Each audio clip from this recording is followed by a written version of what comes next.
Hola y bienvenidos a nuestro video para la clase de sistemas de potencia, en el que estaremos explicando algunos conceptos como la potencia electrónica y sus aplicaciones, potencia y energía, entre muchos otros más. Comenzaremos explicando la importancia de la electrónica de potencia junto con algunas aplicaciones básicas.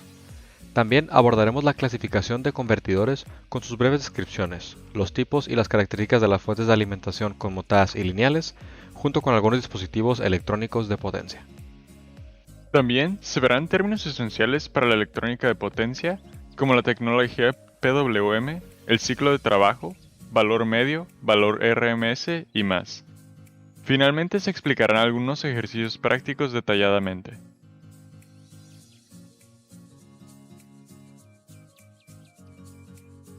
La electrónica de potencia se conoce como el procesamiento y control de la energía eléctrica, suministrando voltajes y corrientes ideales para la carga que se esté utilizando. Debido a esto, la electrónica de potencia tiene una amplia gama de aplicaciones. La importancia de la electrónica de potencia recae en que nos permite reducir los costos de la transmisión de energía al utilizar componentes electrónicos más eficientes para la tarea que tengamos que realizar. De la misma manera, la electrónica de potencia nos permite adaptar y transformar la energía, controlando de esta manera el funcionamiento de distintos dispositivos electrónicos. La electrónica de potencia busca maximizar la eficiencia en circuitos electrónicos y, como veremos más adelante, la electrónica de potencia también nos permite trabajar con una amplia gama de generadores de energía, convirtiendo energía mecánica en energía eléctrica. Ahora, acompáñenme para ver algunas aplicaciones.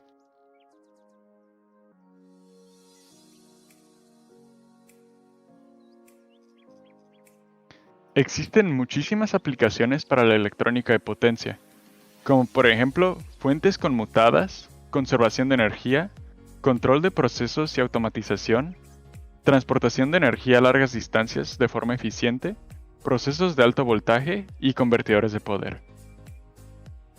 Como podemos ver aquí, tenemos algunas de las aplicaciones más cotidianas de la electrónica de potencia, como por ejemplo un cargador para una laptop que se encarga de convertir la corriente alterna en corriente directa que puede utilizar la laptop para recargar su batería. También se utiliza la electrónica de potencia en computadoras o monitores, ya que es necesario transformar la corriente alterna de la pared en corriente directa que puede usar la computadora.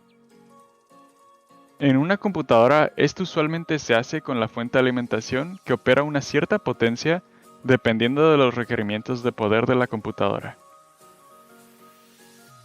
La electrónica de potencia se utiliza también en una gran cantidad de dispositivos electrónicos, ya que es necesario acondicionar la energía dependiendo del uso que se le vaya a dar.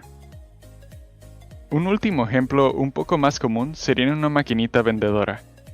Con esto podemos entender que la gran mayoría de los dispositivos electrónicos utilizan la electrónica de potencia para garantizar su eficiencia manteniendo costos bajos de electricidad. Ahora acompáñenme a ver algunas aplicaciones más detalladas.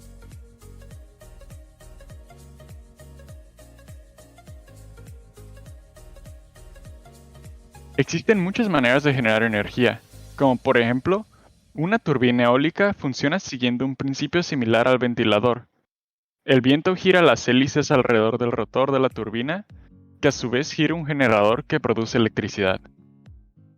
Por ser el viento una forma de energía renovable, podemos considerar que esta forma de generar energía es sustentable.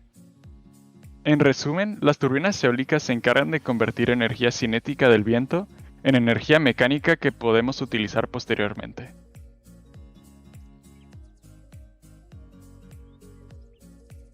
En una planta hidroeléctrica, la energía es generada utilizando un elemento de contención como una presa que genera una acumulación de agua. Esta acumulación de agua se redirige a turbinas hidroeléctricas gracias al uso de válvulas de entrada. El agua se encarga de accionar las turbinas que generan energía mecánica. Para utilizar esta energía mecánica es necesaria transportarla a grandes distancias. Es aquí donde aplicamos la electrónica de potencia, ya que mediante un transformador podemos aumentar el voltaje para transportarla.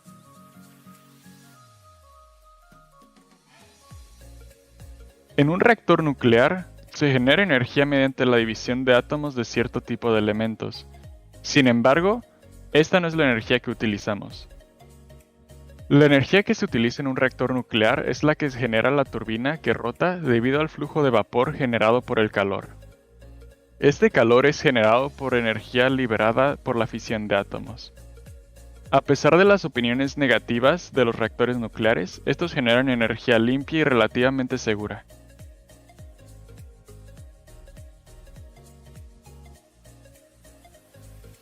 En un módulo fotovoltaico, la energía se produce directamente del sol. Este posee placas fotovoltaicas que se encargan de capturar la energía que produce el sol en corriente directa, y para ser utilizada, esta se convierte en corriente alterna. Un módulo fotovoltaico consiste de distintos componentes dependiendo del tipo de módulo fotovoltaico que se esté utilizando. Por ejemplo, podemos tener módulos de silicio, cobre, indio, galio y finalmente teluro de cadmio.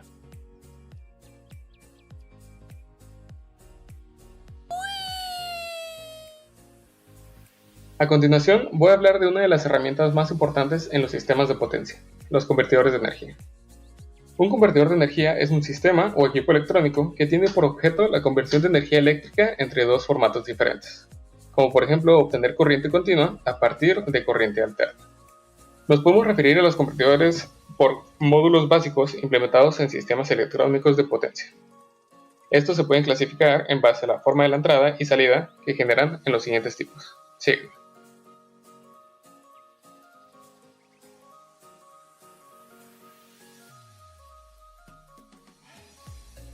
El primer tipo de convertidor son los convertidores AC-DC.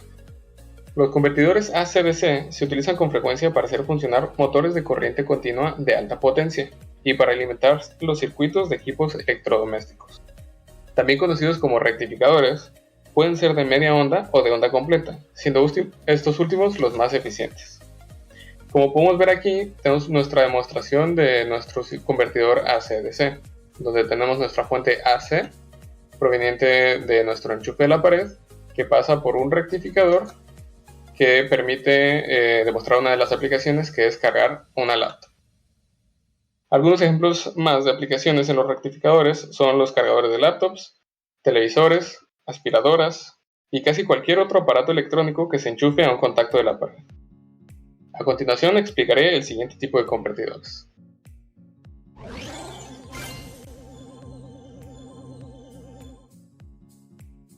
A continuación explicaré los siguientes tipos de convertidores.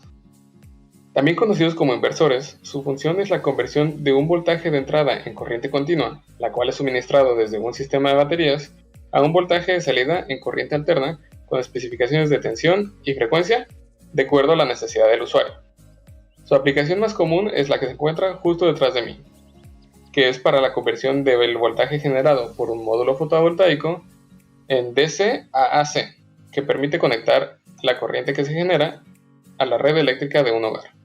Síganme.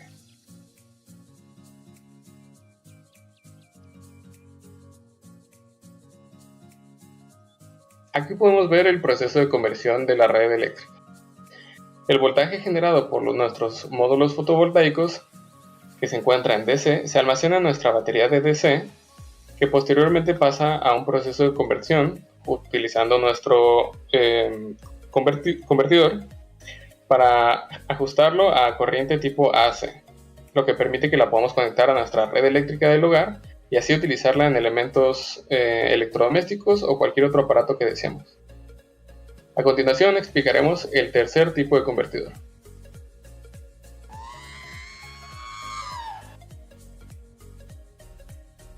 Los convertidores tipo DC-DC se utilizan típicamente para cambiar de una magnitud de voltaje DC a otra magnitud de voltaje DC diferente. Este tipo de convertidores almacenan energía de forma temporal mediante inductores y condensadores para posteriormente entregarla en una salida de voltaje diferente. Estos suelen tener una amplia aplicación en sistemas que se encuentran atrás de mí, como fuentes de alimentación, representadas por nuestro bloque aquí, que está conectada a nuestra red eléctrica AC, paneles solares, equipo médico, computadoras y sobre todo, automóviles.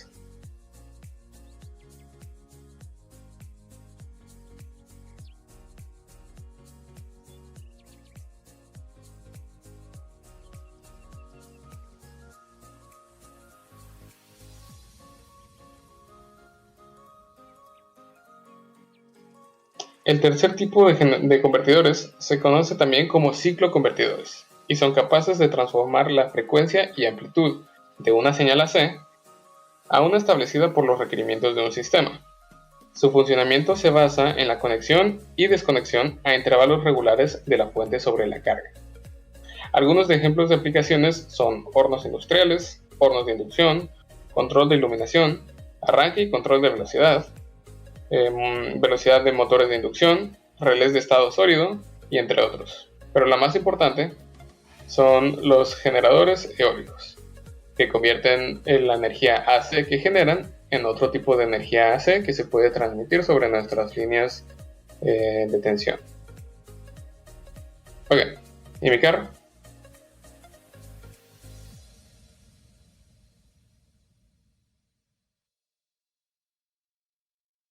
Anteriormente vimos que los convertidores pueden ser clasificados de acuerdo a la forma de entrada y salida que generan. Sin embargo, estos también pueden ser clasificados dependiendo de la manera en la que sus dispositivos internos son switcheados. Estas clasificaciones pueden ser naturalmente conmutados, forzosamente conmutados, resonantes o cuasi resonantes.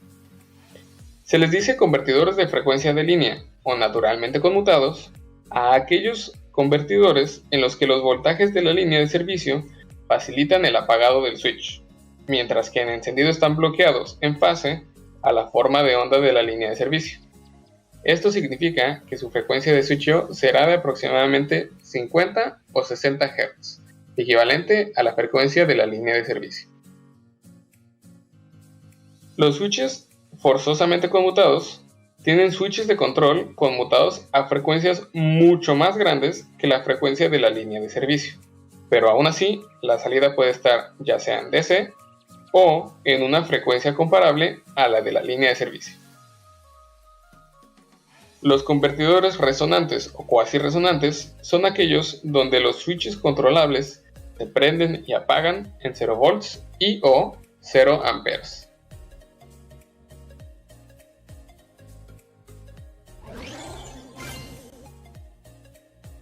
Ahora les explicaré qué son las fuentes de alimentación conmutadas en comparación con las fuentes de alimentación lineales, al igual que la organización de los componentes de estos y las desventajas que tiene cada una.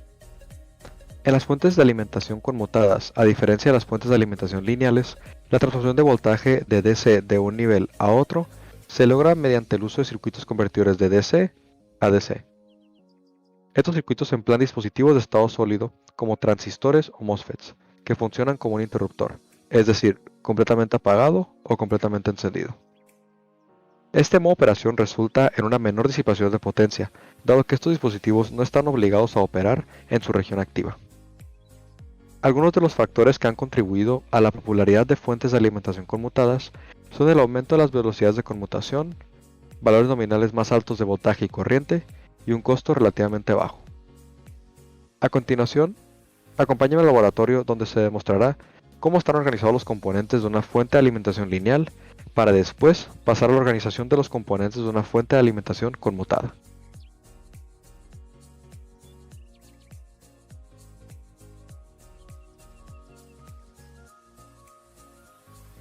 Comenzamos con la fuente lineal. Inicialmente tenemos una entrada de AC. El primer bloque o componente que tenemos es un transformador de 50 a 60 Hz que nos sirve para hacer el aislamiento y el step down.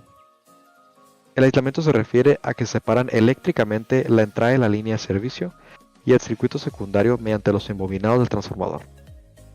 El step down se refiere a que los transformadores reducen el voltaje de la línea de servicio de la entrada a lo que se requiere dependiendo de la cantidad de vueltas que tenga el embobinado. Después del transformador sigue el rectificador con diodos para con esto ya tener una señal DC. Después queremos hacer un filtrado intermedio. Este se logra implementando capacitores. Después se pasa a semiconductores de potencia. Para controlar esto se usan semiconductores de control. Finalmente, se utilizan otros capacitores para hacer el filtrado de carga, para así pasar nuestra salida DC resultante. Ahora, pasamos a ver cómo están organizados los componentes de una fuente de alimentación conmutada. En esta tenemos nuestra entrada de AC, que está conectada al primer bloque. Este bloque es de rectificación con diodos, esto para directamente comenzar con una señal DC. De ahí se usan capacitores para el filtrado intermedio, al igual que en la fuente anterior.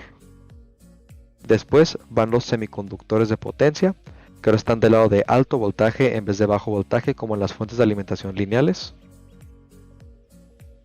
Al igual que en la fuente anterior, se deben de tener semiconductores de control para los semiconductores de potencia. Después de los semiconductores vamos a tener el transformador igual de aislamiento y step down, pero ahora con una frecuencia de más de 100.000 Hz. El circuito termina con la rectificación de diodos y el filtrado de carga que nos dará nuestra fuente de alimentación DC final. Pasemos ahora al otro cuarto, donde mostraré visualmente el tamaño de algunos de los componentes que integran ambas fuentes.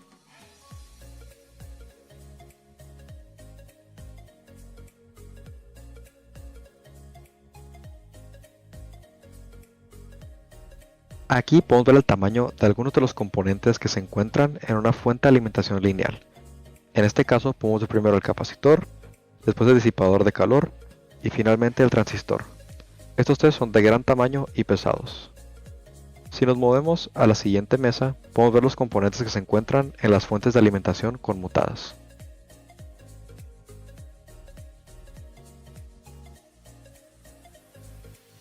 Como se puede notar, el tamaño de sus componentes es significativamente menor, por lo que en general el volumen de toda la fuente será mucho menor a la anterior. Ahora pasaremos a una comparación directa de componente en componente.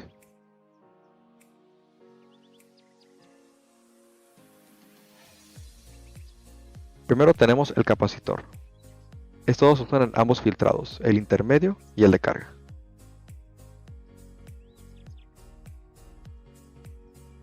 Después tenemos los disipadores de calor. Podemos ver que el de la fuente de alimentación conmutada es mucho más pequeño que el de la fuente de alimentación lineal.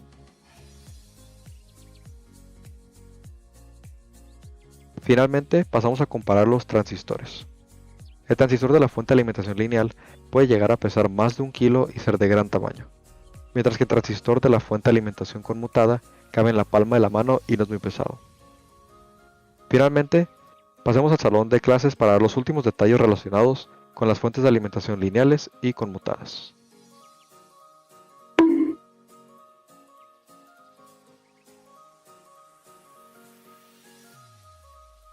Lo último restante por ver son las desventajas que ambas fuentes tienen.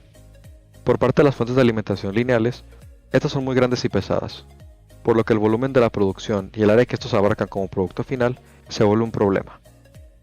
A diferencia de esto, las desventajas que poseen las fuentes de alimentación conmutadas son relacionados con la seguridad, la fiabilidad del producto final y por último que el diseño de estas requiere por lo general de un experto con años de experiencia para llegar a un buen producto.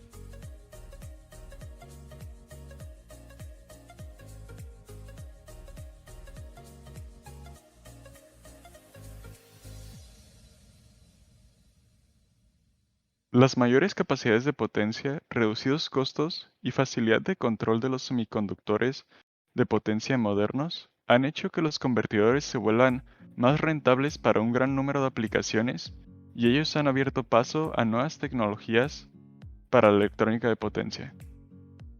Los dispositivos electrónicos de potencia se pueden clasificar por su nivel de controlabilidad en diodos que cuentan con estados de encendido y apagado controlados por un circuito de potencia. Tiristores que son encendidos con una señal de control, pero apagados con un circuito de potencia. Y finalmente switches controlables, los cuales son encendidos y apagados por señales de control. A continuación veremos el diodo. Cuando un diodo es polarizado en directa, empieza a conducir corriente con un consumo de voltaje muy pequeño, aproximado a 1 volt. Cuando se polariza en inversa, se bloquea el flujo de corriente, más que de una pequeña fuga negligible. Debido al pequeño voltaje en directa y la fuga negligible, se puede idealizar su comportamiento cuando se diseña su implementación. Dependiendo de su aplicación, existen los diodos Schottky, que tienen una caída de voltaje en directa de 0.3 volts. Diodos de recuperación rápida para su uso en aplicaciones de alta frecuencia, por sus tiempos de recuperación en inversa cortos, y de frecuencia de línea con aplicaciones en circuitos de línea por su bajo voltaje. Ahora haré una demostración del funcionamiento de los diodos. Al polarizar el diodo en inversa, la corriente no logra superar el umbral de tensión, también llamado barrera de potencial del mismo, por lo que la corriente no fluye, demostrada por las lámparas detrás de mí, ya que como se puede apreciar, solo se enciende una de ellas. Sin embargo, si polarizo el diodo en directa, la corriente sí logra fluir, lo que permite encender las dos lámparas que están detrás de mí. Ahora hablaremos un poco acerca de otro dispositivo electrónico de potencia, el tiristor.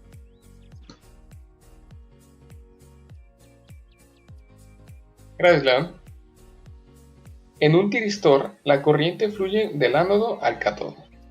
Cuando está apagado el tiristor, puede bloquear un voltaje de polaridad directa y no conducir.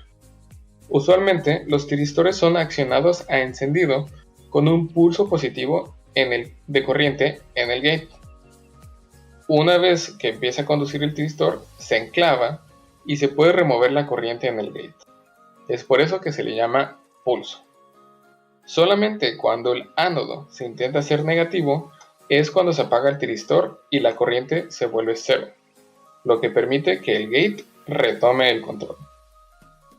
Dependiendo su aplicación y otras características, como la caída de voltaje, tiempo de apagado y rangos de voltaje y corriente, los tiristores se pueden clasificar en tiristores de control por fase, que se utilizan para rectificar voltajes y corrientes de frecuencia de línea, tiristores de grado inversor, diseñados para tener tiempos de apagados cortos y bajos voltajes de encendido, y tiristores activados por luz, los cuales pueden ser activados por pulsos de luz guiados por fibra óptica a regiones sensibles del tiristor para aplicaciones en alta tensión.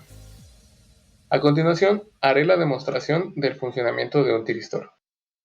Como mencioné anteriormente, si yo no tengo una señal de control en mi input, aunque yo envíe mis pulsos en el gate, el tiristor no se va a prender, como lo vimos por su señal de output representada por una lámpara a mi izquierda.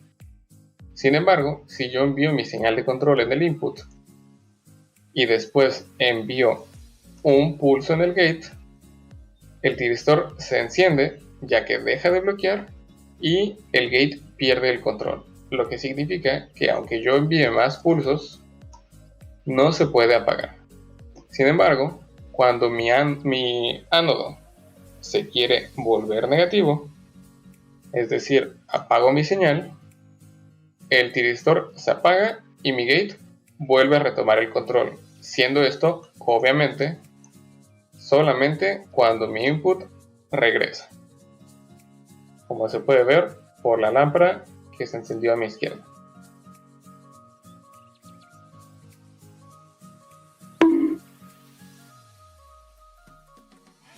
Muy bien, ahora hablaremos de algunos dispositivos electrónicos de potencia como interruptores. Algunas de las características ideales de un switch controlable es que tienen la capacidad de bloquear grandes cantidades de voltaje en directa e inversa, con un flujo de corriente de cero cuando están apagados. Pueden llegar a consumir grandes cantidades de corriente con cero caída de voltaje cuando están encendidos y requerir muy poca potencia para controlar su switch. En un BJT, una corriente en la base suficientemente grande enciende el dispositivo. Una de sus características es que su caída de voltaje es muy pequeña. Estos dispositivos son controlados por corriente y dicha corriente en la base se debe suministrar continuamente para mantenerlo en estado encendido. Los MOSFETs son dispositivos controlados por voltaje. Se encuentran completamente encendidos y se aproximan a un switch cerrado cuando dicho voltaje en el gate es menor a su valor de umbral. También requieren una aplicación continua de voltaje para permanecer en el estado encendido. Finalmente, debido a sus frecuencias de conmutación, pueden tener una baja pérdida por conmutación. Al igual que un tiristor, un GTO puede permanecer encendido con un solo pulso de corriente en su gate, el cual puede ser retirado después de encenderse. Un GTO puede ser apagado aplicando un voltaje negativo entre el gate y cátodo. Son utilizados para aplicaciones donde se necesita alta tensión, alta corriente y frecuencias de computación de cientos a 10 kHz. Ahora hablaré de los IGBTs. Como un MOSFET, estos tienen alta impedancia en su gate, lo que requiere una pequeña cantidad de energía para conmutar el switch. Como el BJT, tienen un voltaje encendido pequeño, aún con especificaciones de alto bloqueo de voltaje. Y como los GTOs, pueden diseñarse para bloquear voltajes negativos. Finalmente, hablaré de los MCTs. El MCT es un tiristor controlado por MOS que funciona de manera similar al GTO, pero tiene las compuertas de voltaje insuladas. Posee dos MOSFETs para encenderlo y apagarlo del mismo. Usualmente es utilizado en aplicaciones que requieren de alto poder y de alta frecuencia, por lo cual es muy robusto. Cabe mencionar que es comúnmente aplicado en convertidores DC a DC. Las ventajas del MCT incluyen la velocidad de encendido y apagado, la baja pérdida de conmutación y la alta impedancia en la compuerta.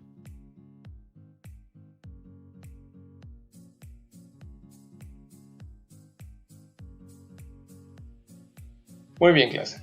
A continuación, explicaré un poco acerca de la tecnología PWM. La modulación por ancho de pulsos, Pulse Width Modulation, PWM por sus siglas en inglés, de una señal es una técnica que modifica el ciclo de trabajo de una señal periódica. Su objetivo es tener el control de la energía que se le proporciona a una carga o llevar a cabo la transmisión de datos. Esta técnica se ha convertido en una práctica habitual de los interruptores de potencia modernos, controlando así la energía de inercia.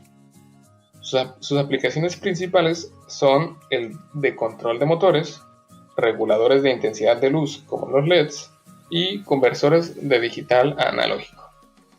Si recuerdan, clase, nosotros hicimos una práctica de laboratorio en la que alteramos el duty cycle de una señal cuadrada. ¿Lo recuerdan? Muy bien. Esa señal cuadrada le dimos un nuevo duty cycle de 25% para representar cómo cambiaba su ancho de señal. Esta es una técnica que se implementa en el PWM. Ese tipo de ciclo de trabajo o duty cycle es la relación existente entre el tiempo en que una señal se encuentra en estado activo con el periodo de dicha señal. Normalmente, este término es aplicado para señales cuadradas, como lo vimos en nuestra práctica, donde se intenta emular una señal analógica mediante la variabilidad del estado alto y bajo de una señal digital. Esta, como mencioné, está directamente relacionada con el PWM, la que es su principal aplicación. Sin embargo, aunque el duty cycle es comúnmente implementado para señales cuadradas, también puede ser implementado para señales sinusoidales o señales triangulares, como lo demostramos en nuestra práctica. Cuando alteramos el duty cycle de una señal sinusoidal, podemos ver cómo modifica su tiempo de subida y bajada, lo que representa la modificación del ancho de pulso de nuestro duty cycle.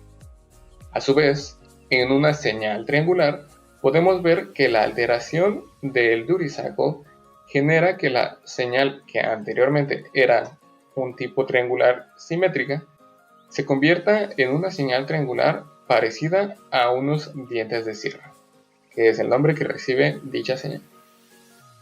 Muy bien, hasta luego, clase.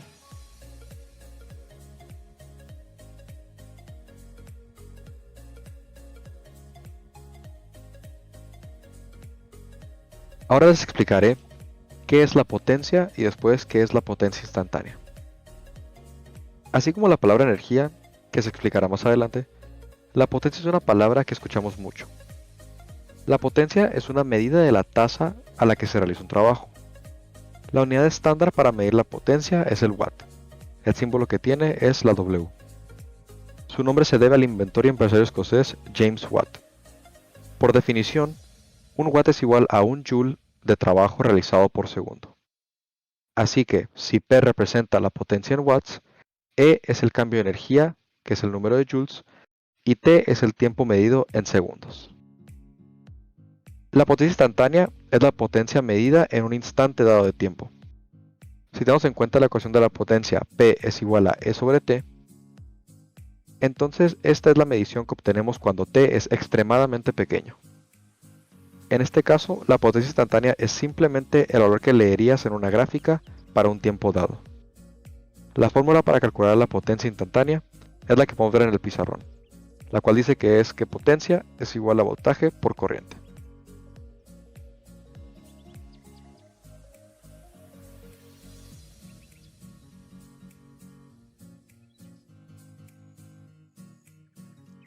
La potencia y la energía van de la mano, ya que la potencia es energía consumida por unidad de tiempo.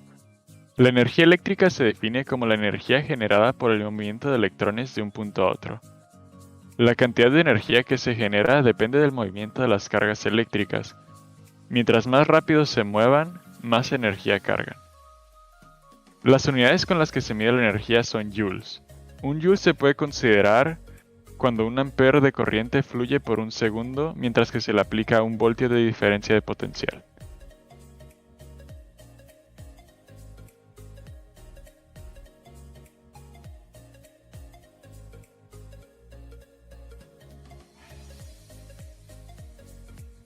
También es importante saber qué es el valor medio y el valor RMS. Se le llama valor medio de una tensión o corriente alterna a la media aritmética de todos los valores instantáneos de tensión o corriente medidos en un cierto intervalo de tiempo. Ahora les explicaré qué es el valor RMS. El valor del voltaje medio de una señal AC es 0. El problema aquí es que cuando conectas algo a esta señal, esto sí funciona, por lo que el valor de voltaje medio teóricamente no puede ser 0. Es por esto que se crea un valor de voltaje RMS. RMS viene de raíz cuadrática media y la fórmula para obtener el voltaje RMS es igual a la raíz cuadrada de 1 sobre t multiplicado por la integral desde t0 hasta t0 más t del voltaje al cuadrado de t por dt.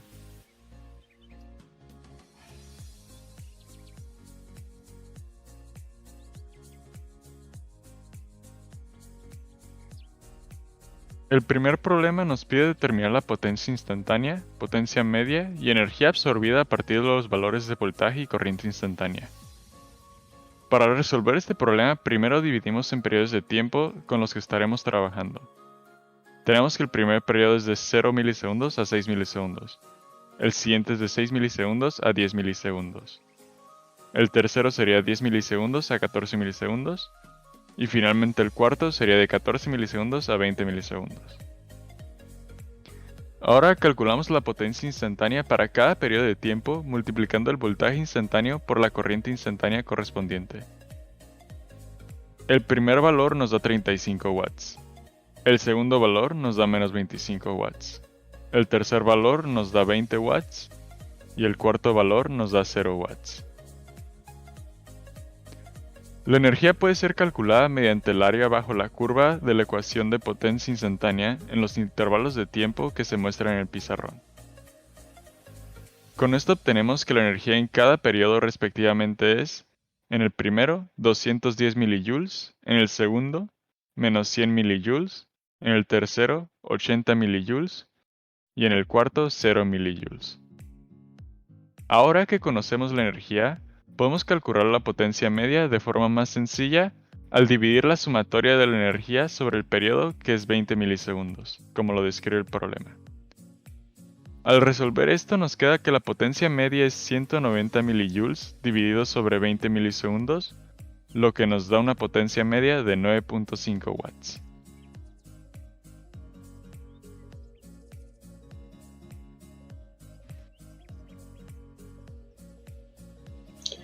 El segundo problema nos pide obtener la ecuación general para el voltaje eficaz de una señal sinusoidal, la cual estableceremos como A seno de omega t. Sabemos que la potencia media es igual a 1 sobre el periodo multiplicado por la integral definida de 0 a t de la potencia instantánea, así como sabemos que la potencia media es igual al voltaje RMS al cuadrado sobre R, por lo que sustituyendo la fórmula también de la potencia instantánea, obtenemos la siguiente ecuación.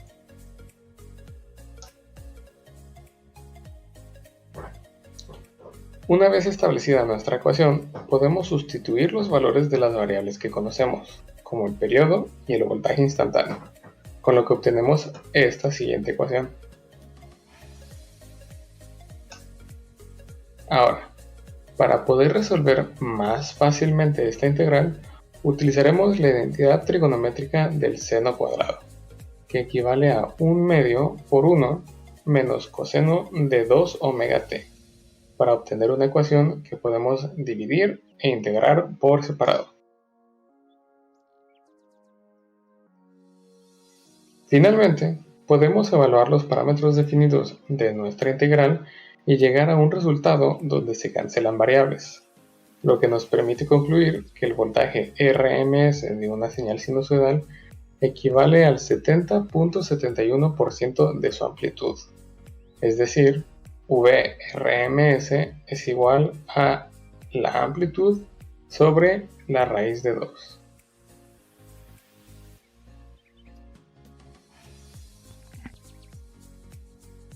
A continuación, resolveremos unos problemas de duty cycles para aclarar aún más el concepto.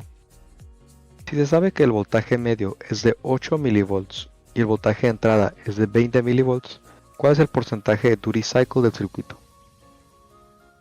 Si se sabe que el voltaje medio equivale al voltaje de entrada por el duty cycle, para obtener el porcentaje de duty cycle solo se tiene que despejar la D, con lo que obtenemos la siguiente ecuación.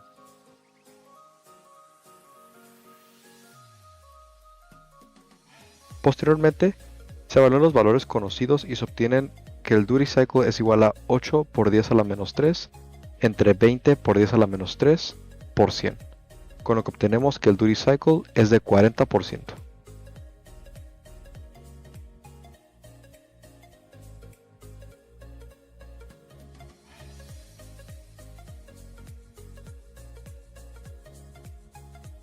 En este video se corroboró que la electrónica de potencia es de gran importancia debido a su amplia gama de aplicaciones. También se vio que existen distintos convertidores de potencia como lo son los AC-DC, DC-AC, DC-DC y AC-AC, así como algunas de sus aplicaciones. Se vio que la electrónica de potencia también se aplica en fuentes de alimentación conmutadas para hacer a las fuentes de alimentación lineales más eficientes y pequeñas. Se hizo una demostración de dispositivos electrónicos de potencia como interruptores al enseñar el funcionamiento de diodos y tiristores. Se vio la definición en términos importantes como el ciclo de trabajo, potencia instantánea, entre otras. También se vieron algunos ejemplos de generación de energía como en turbinas eólicas, plantas hidroeléctricas, reactores nucleares y en módulos fotovoltaicos. Finalmente se explicaron y resolvieron problemas prácticos relevantes para la electrónica de la potencia. Al hacer este repaso de los temas que hemos aprendido, nos ayuda a terminar de comprender los conceptos que hemos estado estudiando y aplicar estos conocimientos correctamente de manera práctica. Esperamos que este video haya sido de gran ayuda para entender más a detalle la electrónica de potencia. Gracias por su atención.